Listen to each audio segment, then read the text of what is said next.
Halo guys, pada video kali ini kita akan memberikan review pemakaian raket dari RS yang serinya Micron Saber 17 player, dan ini jadi salah satu raket keluaran terbarunya RS. Kemarin kita udah nge-review RS Micron Saber 15 Control dan Micron Saber 16 Smash ya. Nah, sekarang kita akan review yang Micron Saber 17 playernya guys ya. Nah, sudah kita coba dalam beberapa kali kesempatan, dan pada kesempatan kali ini saya akan men-sharingkan pengalaman saya menggunakan raket ini. Kita akan bahas secara lengkap, detail kupas tuntas ya, mulai dari feeling, karakter, detail performa, termasuk nanti jika ada yang menjadi catatan atau yang kurang, kita sampaikan juga buat teman-teman semua, biar teman-teman semua mendapat bayangan, gambaran kira-kira raket ini seperti apa, dan bisa memutuskan kira-kira mengambil raket ini atau tidak ya. Oke, jadi langsung aja kita mulai review RS Micron Saber 17 player.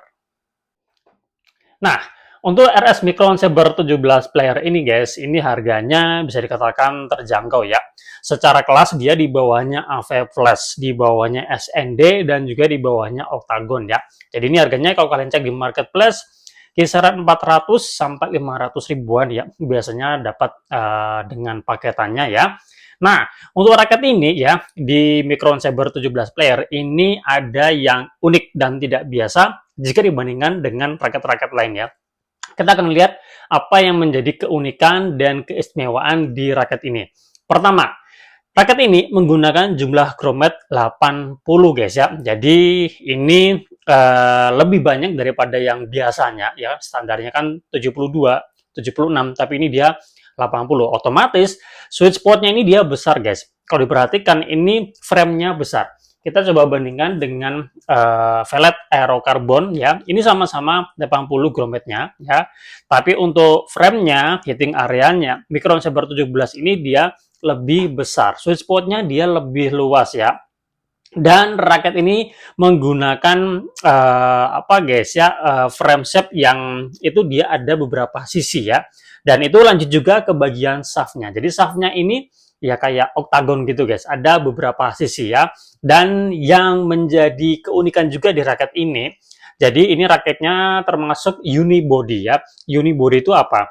Unibody itu dia dari frame, kemudian shaft, kemudian sampai ke handle gripnya, itu dia satu kesatuan ya. Jadi untuk handle gripnya ini dia tidak menggunakan kayu seperti raket-raket pada umumnya guys ya. Jadi ini yang menarik ya. Dan ini kalau saya perhatikan juga penerus dari Micron Saber 17 NG3 yang dulu pernah rame ya. Pernah rame itu yang NG2 waktu itu awal-awal. Saya pernah review, pernah coba, dan menjadi salah satu raket yang sempat saya andalkan juga ya waktu itu ya. Nah, secara karakter kurang lebih ya hampir sama. Semuanya hampir sama ya. Cuma yang ini dia hadir dengan kosmetik yang lebih baru guys ya. Nah, raket ini ya kemarin dalam kondisi kosongan saya mendapatkan berat 85 sekian gram, kalau dibulatkan 86, BP-nya 300 guys ya. Dan ini sebenarnya lari ya, antara spek real dengan spek bawaannya itu dia lari. Seharusnya di sini beratnya 87 plus minus 2 gram ya, kalau dari beratnya dia udah sesuai. Nah, cuma balance point-nya ini yang dia lari ya. Harusnya range-nya 285 sampai 295 ya, tapi dia lari ke 300. Jadi secara karakter yang seharusnya raket ini adalah raket yang all round ke power, tapi dia malah dominan ke power yang saya rasakan ya. Feel all round-nya ya masih ada, tapi dikit aja guys ya. Nah, lebih kuat di powernya. Makanya kemarin waktu saya pakai, ini memang enak ya untuk bermain power. Generate powernya dia besar ya. Apalagi raket ini juga memiliki stimulus yang cenderung kaku. Jadi kalau buat teman-teman yang senang kontrol yang lebih terakurasi, nah raket ini oke ya. Buat yang pemula, yang suka bermain power, raket ini pasti akan mantap banget guys ya. Frame-nya besar, kemudian raketnya juga secara BP ini tinggi, tapi nggak tahu ya nanti kalau kalian beli bakalan dapat seperti yang saya dapatkan atau tidak. Tapi di beberapa yang sudah review raket ini juga mendapatkan BP yang tinggi guys ya, jadi ada kemungkinan nanti kurang lebih ya hampir sama guys ya. Nah, jadi ini yang saya rasakan ya, ini raketnya ya terasa berat kepalanya ya. Saat tersetting total seperti ini sebenarnya menggunakan Deci DS68, tarikannya 29, crossnya mainnya 27 lbs ya, dan raket ini bisa ditarik hingga 32 lbs. Kemudian overgripnya ini menggunakan e-box jazz grip ya.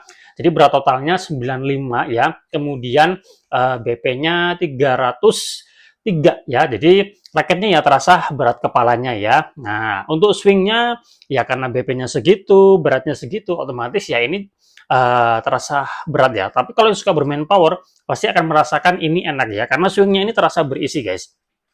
Nah, secara adaptasi kalau buat teman-teman yang suka bermain power pasti nggak ada masalah. Tapi buat teman-teman yang allround kemudian beli ini ya pasti akan adaptasi dulu ya. Dan secara karakter juga ini berbeda. Jadi ini jadi perhatian juga buat teman-teman ya kalau mencari raket allround ya kalian perlu mempertimbangkan raket ini. Meskipun secara spek iya ini raket yang allround cenderung ke power, tapi realnya bisa aja lari seperti yang saya dapatkan ya. Oke, kemudian raket ini juga kalau dari stiffness-nya ya, kalau dari speknya kan dia medium stiff ya, tapi ini masih aman menurut saya. Flex-nya masih masih kerasa. Oke, kemudian handle grip-nya ini juga oke menurut saya sama kayak Yonex ya. Jadi ya masih bisa diterima oleh kebanyakan tangan orang Indonesia ya. Oke, kemudian secara soliditasnya menurut saya oke ya, dan kalau yang saya rasakan memang karakter raket unibody ini dia berbeda dengan raket yang handle gripnya menggunakan kayu. Jadi feel solidnya berbeda. Tapi dari segi kestabilannya dia bagus ya. Jadi ya raket-raket unibody kalau yang saya rasakan dan saya bandingkan dengan raket yang menggunakan handle grip kayu ya, berbahan kayu ini sedikit berbeda. Kalau yang saya rasakan seperti itu ya. Oke, kemudian cat design dan finishingnya seperti ini. Beberapa kombinasi warna menurut saya bagus, cakep. Kemudian finishingnya dibuat matte atau doff ya, dan kerapiannya ini juga menurut saya oke, bagus ya guys ya. Oke, sebelum kita lanjut ke detail performa, berikut kita tonton cuplikan ketika saya menggunakan raket ini, dan ini saya bermain relatif lebih santai ya. Jadi selamat menikmati tontonannya ya.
Nah, sekarang kita akan bahas detail performa untuk raket ini ya.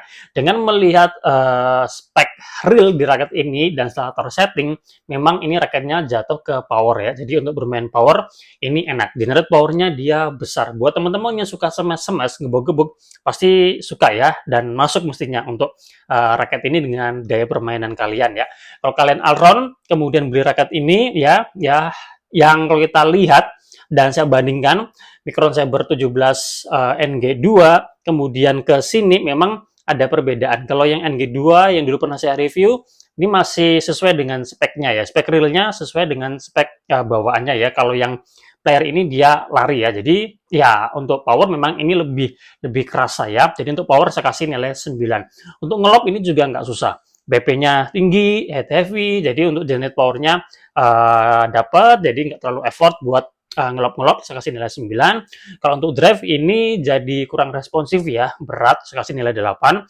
Untuk defense ini enak ya, meskipun BP-nya tinggi ya, berat juga, tapi dia memiliki frame yang ukurannya tuh dia luas. Jadi kalau kita mau melakukan apa guys ya, pertahanan ini relatif lebih enak guys ya. Dan shaftnya juga nggak kaku-kaku amat ya. Jadi masih enak menurut saya ya. Cuma memang PR-nya di swingnya aja yang agak berat. Jadi kalau kalian pengen beli raket ini, saran saya kalian request aja yang beratnya dan BP-nya sesuai dengan spek. Itu pasti enak ya. Dalam hal ini untuk defense saya kasih nilai 8,5 ya. Untuk netting kalau raket ini kan misalkan kalau kita pakai untuk smash-smash gebuk-gebuk pasti akan jarang depan. Jadi kalau untuk netting ya nanti tergantung skill juga ya. Saya kasih nilai 8,5. Drop shot 9, control placing saya kasih nilai 9 ya. Raket ini menurut saya cocok buat kalian yang hobis yang biasa bermain harian, just having fun, mencari keringat yang rutin, atau pemula yang suka bermain power ya. Raket ini bisa menjadi pertimbangan juga kalau misalkan nanti kalian kedepannya pengen lebih serius, pengen lebih berkembang, raket ini oke. Tapi kalau kalian pemula yang hanya sesekali bermain, kalian ambil aja raket yang lebih murah ya guys ya. Oke, seperti itu dan menurut saya ini ya kalau kita perhatikan ya memang lari dari spek bawaannya, tapi karena dia adalah jadi sekarang raket yang tipe power, jadi ini perlu menjadi perhatian kalian ya. Kalau kalian beli, ya itu tadi ya pertimbangan-pertimbangan yang sudah kita sampaikan ya guys ya. Terima kasih sudah menonton, semoga bermanfaat buat teman-teman yang sudah mencoba raket ini, atau mungkin teman-teman punya Micron Saber 17 seri sebelumnya, boleh sharing pengalaman kalian. Kira-kira bagaimana pengalaman kalian dan testimoninya. Kita jumpa lagi pada video-video yang lainnya.